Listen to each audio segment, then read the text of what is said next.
بسم اللہ الرحمن الرحیم۔ السلام علیکم۔ نسو ایک عورت نما مرد تھا، پتلی آواز اور داڑھی کے بغیر تھا اور اپنی ظاہری شکل و صورت سے فائدہ اٹھاتے ہوئے زنانہ حمام میں عورتوں کا مساج کرتا اور میل اتارتا۔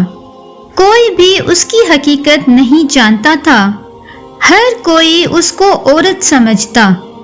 یہ طریقہ اس کے لیے ذریعہ معاش بھی تھا اور عورتوں کے جسم سے لذت بھی لیتا تھا۔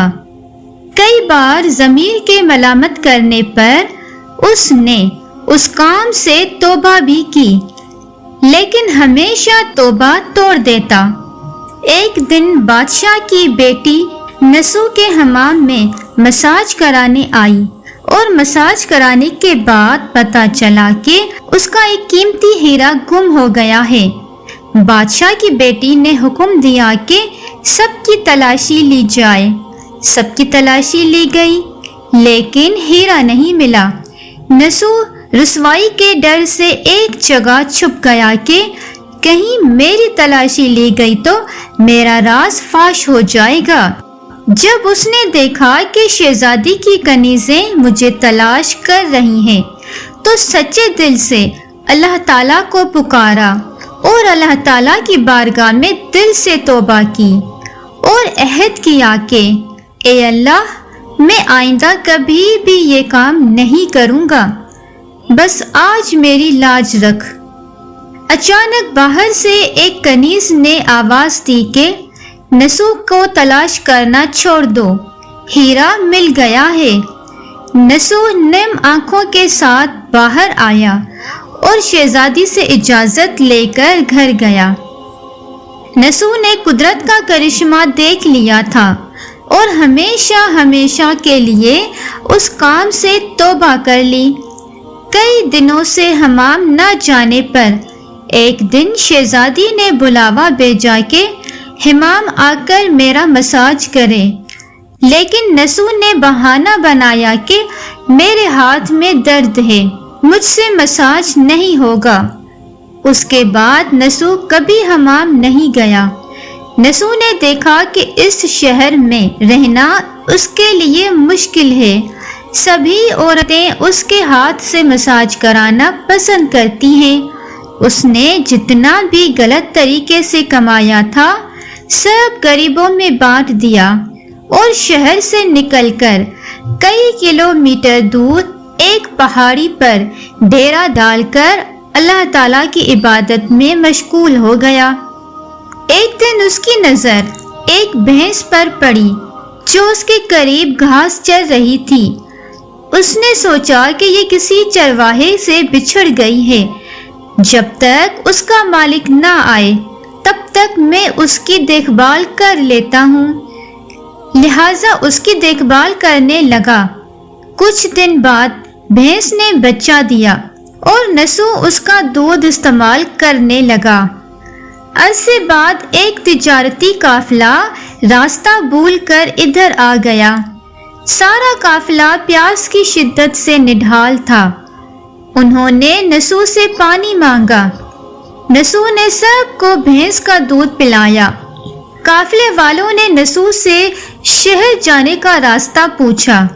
نسو نے ان کو آسان اور نزدیکی راستہ دکھایا۔ جانے سے پہلے تاجروں نے نسو کو بہت سارا مال دیا۔ نسو نے ان پیسوں سے وہاں کنواں کھودوایا۔ آہستہ آہستہ وہاں لوگ بسنے لگے اور گھر بننے لگے۔ وہاں کے لوگ نسو کو بڑی عزت سے دیکھتے تھے۔ آہستہ آہستہ نسو کا چرچا بادشاہ تک بھی پہنچ گیا۔ بادشاہ، جو اس شہزادی کا باپ تھا، بادشاہ کے دل میں نسو سے ملنے کا بڑا شوق پیدا ہوا۔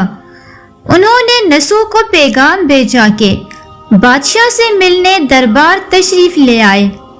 جب نسو کو بادشاہ کا پیغام ملا، انہوں نے ملنے سے انکار کر دیا اور معذرت چاہی کہ مجھے بہت سارے کام ہیں، میں نہیں آ سکتا۔ بادشاہ کو بہت حیرت ہوئی۔